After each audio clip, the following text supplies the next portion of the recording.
السلام علیکم ورحمۃ اللہ وبرکاتہ حامدا و مصلیا وبعد. محترم سامعین، ایک چھوٹی سی حدیث سماعت فرمائیں. عن ابی سعید الخدری رضی اللہ تعالی عنہ قال قال رسول اللہ صلی اللہ علیہ وسلم لقنوا موتاکم لا الہ الا اللہ. رواہ مسلم. حدیث نمبر 916. اس حدیث کا ترجمہ یہ ہے کہ نبی کریم صلی اللہ علیہ وسلم نے فرمایا کہ اپنے قریب الموت لوگوں کو لا الہ الا اللہ کی تلقین کرو. جو انسان مرنے کے قریب ہو،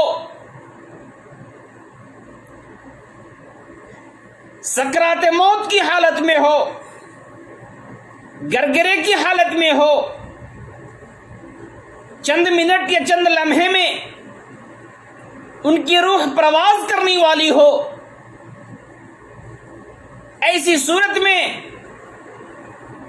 نبی کریم صلی اللہ علیہ وسلم کا یہ فرمان کہ ایسے مردے جو قریب الموت کے ہوں، موت سے کچھ قبل لا الہ الا اللہ کی تلقین کرو، انہیں لا الہ الا اللہ پڑھنے کے لیے کہو.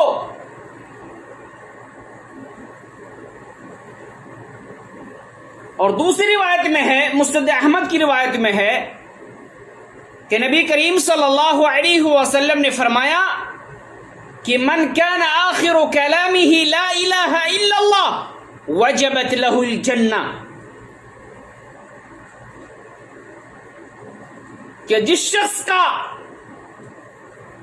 آخری کلام لا الہ الا اللہ ہو وہ جنت میں داخل ہوگا.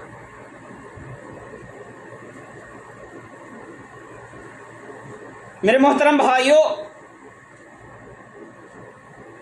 موت ایک اٹل فیصلہ ہے جو رب قدیر نے ہر انسان پر مقرر کر رکھا ہے، ہر مخلوق پر مقرر کر رکھا ہے.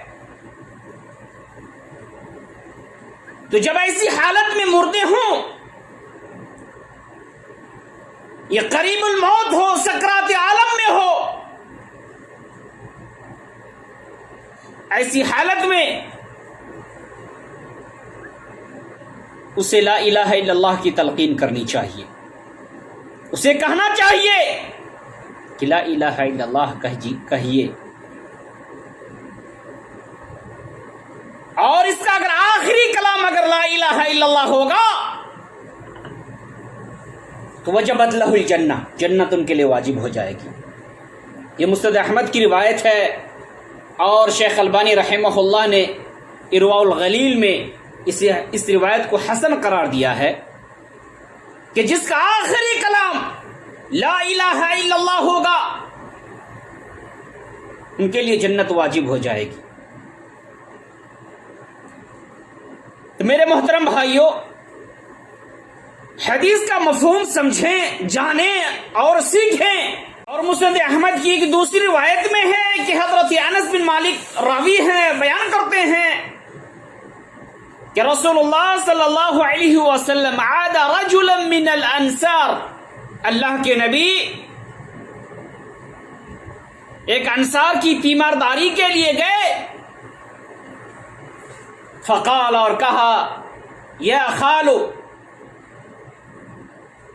قل لا الہ الا اللہ. قال خال او عم؟ قال بل خال. قال وخیر لی ان اقولها؟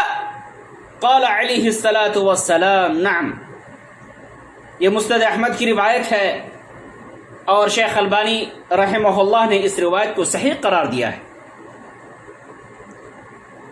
کہ نبی کریم صلی اللہ علیہ وسلم ایک انصاری آدمی کی تیمارداری کی اور فرمایا، اے مامو، یا خالو، اے مامو، لا الہ الا اللہ کہہ دو، لا الہ الا اللہ کہہ دو.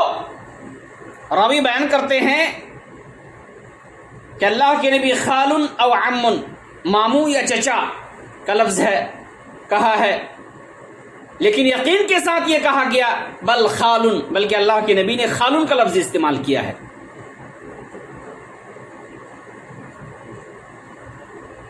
جو قریب الموت میں تھے، وہ انصاری جو قریب الموت میں تھے، وہ کہتے ہیں کہ خیر لی ان اقولھا، کیا اگر میں لا الہ الا اللہ کہہ دوں تو کیا یہ میرے لیے بہتر ہوگا؟ اللہ کے نبی صلی اللہ علیہ وسلم بیان کرتے ہیں نعم، ہاں، یہ کہنے سے تمہارے لیے بہتر ہوگا۔ ان روایتوں سے ہمیں معلوم یہ چلتا ہے، ہمیں یہ بات سمجھ میں آتی ہے کہ لا الہ الا اللہ کی تلقین کرنی چاہیے، اور یہ عمل علماء کرام کا اس پر اتفاق ہے کہ یہ ندب پر دلالت کرتا ہے، یعنی استحباب ہے، مستحب ہے کہ اگر مردے قریب الموت کی حالت میں کوئی ہو، گرگرے کی حالت میں کوئی اگر ہو، ان کی جان پرواز کر رہی ہو، ان کی روح جاگنے کی حالت میں ہو اور وہ جانے والا ہو چند ہی لمحوں میں، ایسی صورت میں ایسے لوگوں کے لیے آپ جا کر کے کہیں لقنوا موتاکم لا الہ الا اللہ، ایسے مردے کو تم لا الہ الا اللہ کی تلقین کرو۔ میرے محترم بھائیو، ہمارے سماج اور سوسائٹی میں اس پر عمل کرنے کی ضرورت ہے۔